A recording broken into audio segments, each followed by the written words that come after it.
ความฝันที่เรากำลังมีตอนนี้ก็ทำให้มันเต็มที่ครับความฝันเราจะถูกเปลี่ยนไปเรื่อย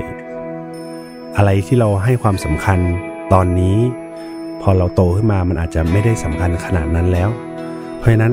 ทำให้เต็มที่เท่าที่เราไหวในวัยนี้แล้วไม่ต้องห่วงหรอกว่ามันชีวิตคุณจะพังต่อให้มันไม่สำเร็จอะชีวิตคุณไม่พังหรอกคือแพชชั่นเราเปลี่ยนไปเรื่อยๆตามกาลเวลาแล้วเราไม่ได้เป็นคนที่ไม่เอาฐานถ้าวันหนึ่งสิ่งที่เราทำมันไม่ใช่ความฝันแล้วอะความสำคัญของเรามันไปอยู่ที่จุดอื่นแล้วเราก็ให้